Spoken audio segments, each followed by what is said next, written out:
Hello everyone, तो कैसे हैं आप लोग। तो वापस आ गया हूं मैं अपनी नई वीडियो के साथ और आज हम बात करने वाले हैं one of the most iconic games जिसने रिसेंटली अपना 20 इयर्स कंप्लीट किया, कॉल ऑफ ड्यूटी के बारे में। कॉल ऑफ ड्यूटी शूटिंग में एवरी गेमिंग कंसोल, मतलब जितने भी गेमिंग कंसोल्स आज तक हुए उनमें सबसे आइकॉनिक गेम्स रहा है, सबसे लॉन्ग लास्टिंग भी रहा है। बहुत शूटिंग गेम्स आए गए बट कॉल ऑफ ड्यूटी आज भी खड़ा है और आज भी अपने कॉम्पिटिशन्स को स्ट्रांगली फेस कर रहा है and with more challenging game play and with more better story line. तो आज हम इस गेम के बारे में तो नहीं बात करेंगे बिकॉज बहुत गेम्स है कॉल ऑफ ड्यूटी के अगर मैं स्टार्ट करूँ बात करना तो मुझे नहीं पता कि ये वीडियो कितनी लंबी हो जाएगी। इसीलिए आज हम बात करने वाले हैं कैरेक्टर स्पेसिफिक। जब कोई गेम इतना आइकॉनिक है तो सोचिए उसके कैरेक्टर्स कितने आइकॉनिक होंगे। वैसे ही एक कैरेक्टर है साइमन राइली AKA गोस्ट। अरे रुकिए, ये गोस्ट नहीं, ये गोस्ट। इनको तो आप जानते ही होंगे, इन्होंने हमें बहुत सारे आइकॉनिक मीम्स दिए जैसे कि ये एक।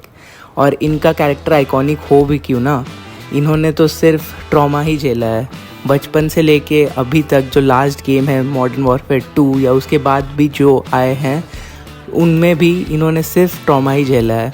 और आज हम इन्हीं के ट्रॉमेटाइजिंग लाइफ, कहाँ से इनका ओरिजिन्स है और कहाँ से ये कहाँ गए हैं या किन के साथ ये रहे हैं, आज हम उन बारे में बात करेंगे और आपको पूरे बताएंगे। तो रेडी हो जाइए गोस्ट की कहानी मेसी डीनो की ज़ुबानी सुनने के लिए।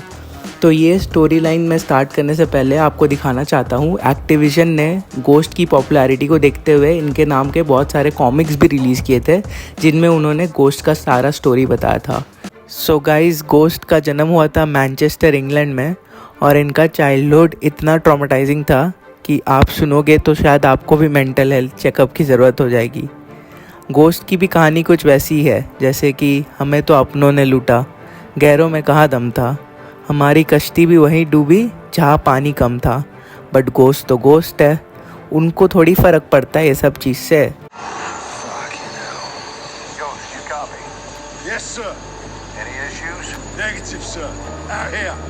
गोस्ट के जो फादर थे वो गोस्ट को इतना ट्रॉमेटाइज़ करते थे, और वो भी खुद के फादर, ये नहीं कि स्टेप फादर या कोई और अंकल, खुद के ओन फादर वो गोस्ट को डेड एनिमल्स से या मरे हुए एनिमल से ट्रॉमेटाइज़ किया करते थे।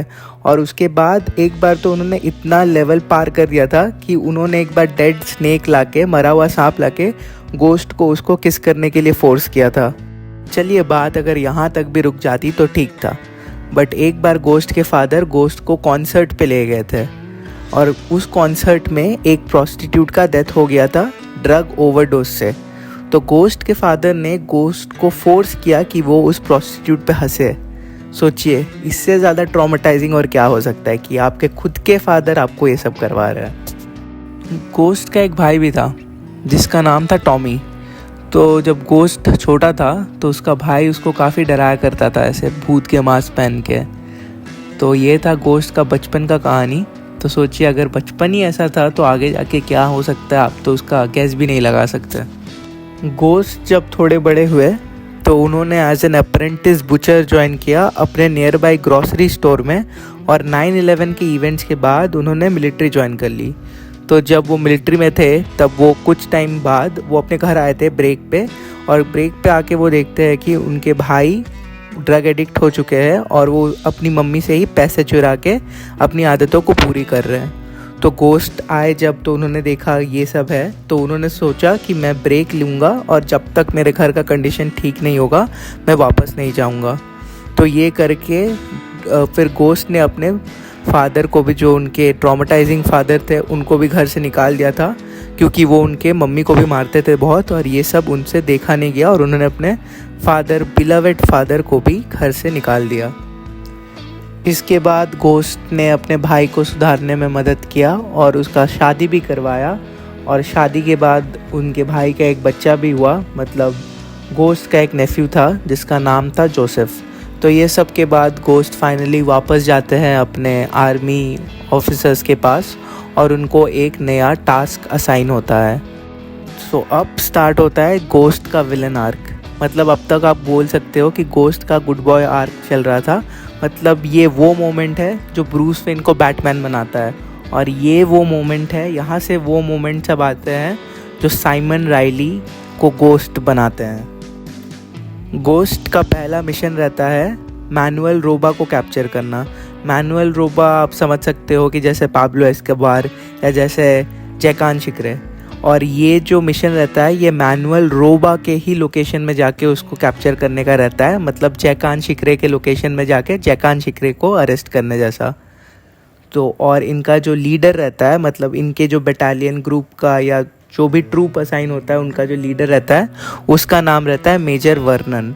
और मेजर वर्नन जब ये प्लान एग्जीक्यूट होते रहता है और ये फाइनल स्टेप पे रहता है मैनुअल रोबा को पकड़ने का, तब मेजर वर्नन गेम खेल देता है। गोस्ट की पूरी टीम कैप्चर हो जाती है मैनुअल रोबा के लोकेशन में, और गोस्ट को इतना टॉर्चर किया जाता है और इस जो टॉर्चर का मेन हेड रहता है, लीड जिसको रिस्पॉन्सिबिलिटी दी जाती है टॉर्चर का, वो कोई और नहीं बल्कि मेजर वर्नन को ही रोल दिया जाता है कि वो उस पर टॉर्चर करे। बट हमारे गोस्ट तो हमारे गोस्ट है, वो ऐसा कोई थोड़ी है जो गोस्ट को एकदम ब्रेक कर सके। तो जब मेजर वर्नन गोस्ट को नहीं ऐसे टॉर्चर करके इन्फॉर्मेशन नहीं निकाल पाए, तो जो मैनुअल रोबा रहता है, जो ड्रग लॉर्ड रहता है, वो मेजर वर्नन को ही मार देता है और वो गोस्ट को और मेजर वर्नन को एक कैस्केट में डाल के बरी कर देता है या दफना देता है, जिसमें गोस्ट अभी भी ज़िंदा रहता है। और गोस्ट कैसे बचता है वो मैं आपको क्या ही बताऊँ। गोस्ट मेजर वर्नन का जॉ बोन, जो रॉटन जॉ बोन रहता है, उससे उसके बोन को निकाल के जैसे तैसे वो कास्केट को खोल के वहाँ से भाग निकलता है। जब आपको बोला जाता है कि एक कोल्ड कैरेक्टर, हार्टलेस कैरेक्टर का नाम बताओ, तो आप लोग सोचते होंगे एक जोकर का नाम, या कोई सोचता होगा गस फ्रिंग का नाम ब्रेकिंग बैड से, या कोई सोचता होगा सर्सी का नाम गेम ऑफ थ्रोन से। बट मैं आपको आज एक नया नाम देता हूँ, मैनुअल रोबा। तो गोस्ट जब उस वहाँ से निकलते हैं, वो वहाँ से निकल के सीधा अपने घर आते हैं, मतलब वापस मैनचेस्टर पे। तो जब वो वापस घर आते हैं तो उनको 4 महीना लगता है इस ट्रॉमा से निकलने में, और इस बीच मैनुअल रोबा को पता चल जाता है कि गोस्ट नहीं मरा है। तो गोस्ट को मारने के लिए मैनुअल रोबा अपने गुंडों को भेजते हैं गोस्ट के घर पे, और गोस्ट का ये गुड लक कहे या बैड लक कहे कि गोस्ट उस टाइम पे घर पे नहीं रहता है। तो ये गुंडे क्या करते हैं, ये गोस्ट के पूरे परिवार को ख़त्म कर देते हैं इंक्लूडिंग हिज नेफ्यू, और आग लगा देते हैं घर को, और ऐसे फ्रेम करते हैं कि गोस्ट ने ही अपने परिवार को मारा है। तो अब जब गोस्ट वापस आते हैं अपने घर और देखते हैं कि ये कंडीशन है, तो अब गोस्ट को लेना रहता है रिवेंज। और जब गोस्ट अपने सोर्स के थ्रू, कॉन्टैक्ट्स के थ्रू पता करके पहुंचते हैं उन गुंडों के घर, और गोस्ट जो देखते हैं वो देख के, वो गोस्ट थे इसलिए वो खड़े रह पाए, वरना कोई और होता तो शायद नहीं रह पाते। गोस्ट देखते हैं कि ये वही गुंडे हैं जो उनके साथ उस मिशन में थे जिसमें मैनुअल रोबा को कैप्चर करना रहता है, मतलब गोस्ट के ही टीममेट्स थे जिसने गोस्ट के परिवार को आग लगाया और गोस्ट को फ्रेम कर दिया उनके मर्डर में। ये सब देखने के बाद गोस्ट भी उन गुंडों को वैसे ही मारते हैं जैसे कि ये गुंडों ने गोस्ट के फैमिली को मारा। और जब ये निकल रहे होते हैं उस बिल्डिंग से आग लगाने के बाद, तो ये अपना डॉग टैग वहीं छोड़ देते हैं ताकि लोगों को लगे कि साइमन राइली इज़ डेड, और यहीं से बॉर्न होते हैं हमारे गोस्ट। एंड यहीं पे वो पहनते हैं वो आइकॉनिक मास्क जो कि सिंबलाइज करता है how he conquered his fears. यही था गोस्ट का ओरिजिन स्टोरी। और इसके बाद गोस्ट जाते हैं मेक्सिको एक फ़ाइनल रिवेंज लेने मैनुअल रोबा से, और फाइनली मैनुअल रोबा के बाद गोस्ट ज्वाइन करते हैं टास्क फोर्स 141, जहाँ से हमारा कॉल ऑफ ड्यूटी में गोस्ट का एंट्री होता है और गोस्ट का स्टोरी आगे बढ़ता है।